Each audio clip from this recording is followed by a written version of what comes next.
Šimon, mnohí v kávovej komunite ťa poznajú ako majstra Slovenska v príprave kávy z roku 2019. Ako sa spätne pozráš na tento titul a čo ti táto skúsenosť dala do tvojej súčasnej práce v Gorify s B2B klientami?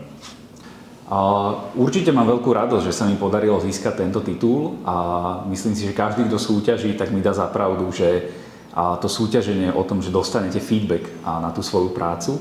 A čo to dá človeku, tak určite mu to dá možno nejaký systém, lepší dôraz na detaily a naučí sa lepšie porozumieť tomu produktu, čo následne sa dá potom pretaviť aj do toho pracovného života. Slovensko si reprezentoval aj na svetovom pódiu v Bostone. Keď porovnáš svetovú špičku a slovenskú kávovú scénu dnes, v čom sme už svetoví a kde máme ako trh ešte rezervy?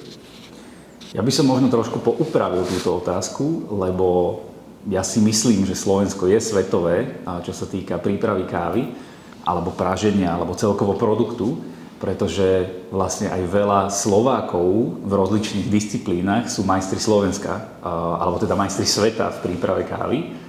Takže myslím si, že my sme vlastne tiež svetoví. Denne si v kontakte s majiteľmi kaviarní a vidíš desiatky prevádzok. Keď vôjdeš do cudzej kaviarne ako host, čo sú pre teba prvé signály, či už pozitívne alebo negatívne, podľa ktorých okamžite spoznáš, či to robia tam dobre? Myslím si, že každý, kto už chvíľku funguje v tejto našej kávovej komunite, tak prvé, čo zazrie po vstupe do prevádzky, tak sú technológie a nejaký výber, či už kávovaru, mlynčekov, či už nejaká dispozícia a podobne. Takže myslím si, že toto je ten úplne prvý poznávací znak nejakej lepšej výberovej kaviarne a ten správny výber technológií a potom samozrejme aj menu. Často sa stretávame s dilemmou majiteľov, či investovať do technológie. Prečo je podľa teba pre modernú kaviareň kľúčové mať na bare viac ako jeden mlynček? Je to len rozmar baristu, alebo to má reálny ekonomický prínos pre prevádzku?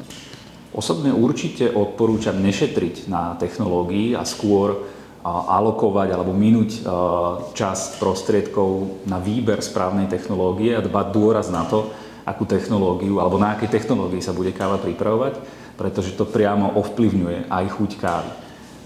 Myslím si tiež, že určite, alebo už je vlastne štandardom moderných prevádzok mať na výber viac ako iba jednu kávu na mlynčeku, či už sú to 2 espressá, alebo to je dekáv, alebo to je filtrovaná káva. Myslím si, že určite to má zmysel vedieť ponúknuť hosťom viacej ako len jednu kávu. V Gorify neriešiš len predaj kávy, ale buduješ vzťahy. Čo je podľa teba najčastejšia chyba, ktorú robia začínajúce kaviarne pri výbere svojho dodávateľa kávy? A na čo by sa mali pýtať, no často zabúdajú? Neviem, čo by mohla byť, že úplne chyba pri výbere kávy. A možno skôr, že iba zanedbajú nejaké oblasti. Či už je to presne výber tej technológie, alebo možno spoznanie toho trhu, na ktorom chcú otvoriť tú kaviareň. Myslím si, že pokiaľ poznajú... Jak mám odpovedať na túto otázku? Čo je, že chyba pri výbere kávy? Keď si vyberú Gorify, tak nerobia chybu. Poďme si trošku zaveštiť. Ak by sme sa pozreli do roku 2026, aké trendy budú chýbať slovenským kaviarenským biznisom? Uvidíme viac automatizácie, návrat k tmavšiemu praženiu alebo niečo úplne iné? Nemyslím si, že sa budeme vraciať k tmavšiemu praženiu. Automatizácia funguje vo všetkých ďalších oblastiach, takže to si myslím, že to bude napredovať aj tu u nás, v tejto baristickej nejakej scéne. Ale už prebiehajúcim trendom, a myslím si, že stále to tak skoro nevymre, sú vlastne kofermentované kávy alebo fermentované. Takže myslím si, že toto sa tu ešte s nami chvíľku zdrží. A myslím si, že je to fajn spôsob, ako prilákať nových zákazníkov, ktorí možno predtým nepili kávu. A vďaka fermentom alebo kofermentovaným kávam s ovocím ju spoznávajú trochu bližšie. Stále viac sa hovorí o výberovej káve v kanceláriách a firmách. Vnímaš nároky na zamestnancov sa menia? Je kvalitná káva v roku 2026 už štandardným benefitom, alebo stále sme na začiatku? Myslím si, že koncový zákazník je náročnejší, definitívne, je viacej vzdelaný, viacej rozumie produktu a tým pádom ho úplne prirodzene vyžaduje v nejakej vyššej kvalite. A neviem, či by som sebavedomo povedal, že vo firmách je dobrá káva štandardom, ale vidím tam ten nábeh, že tí ľudia o to majú záujem. Vráťme sa k tebe. Máš za sebou súťaže, tréningy, stovky ochutnávok.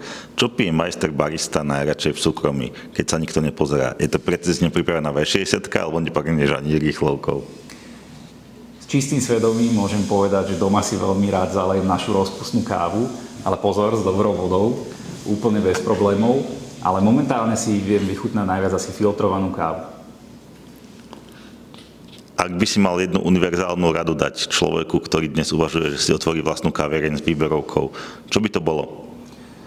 Neviem, či existuje univerzálna rada, ktorá by platila vlastne pre všetkých, ale určite je to dať si dokopy pár základných vecí, ako je správny výber lokácie, budget, ktorý teda chce na to minúť, na ktorý si teda určite treba dať potom rezervu, správne vybrať technológie, správne si vybrať svojho pražiara alebo dodávateľa kávy, ktorý teda dokáže v určitej kvalite dlhodobo produkovať kvalitný produkt a zároveň teda možno aj poznať trochu ten trh, na ktorom chce otvárať tú kaviareň. A není univerzálna rada, že kontaktujte ma a spolu niečo vymyslíme? To som vlastne povedal medzi riadkami. Kde vidíš Gorify a vašu B2B komunitu o pár rokov? Čo tá vízia, ktorú sa snažíš klientom odozdať? Verím, že bude stále väčší záujem o výberovú kávu, že výberová káva sa dostane bližšie k ľuďom, ktorí možno dnes netušia o tom, že výberová káva existuje, pretože ju stále majú zafixovanú ako nejakú veľmi ovocnú alebo kyslú kávu, ktorá nie je pre nich. Takže verím, že sa zbúrajú nejaké mýty, ktoré idú ruka v ruke s výberovou kávou a že ten kvalitnejší a dobrý produkt bude dostupnejší a pre všetkých. Podpultová otázka, patrí výberová káva do koktailbaru?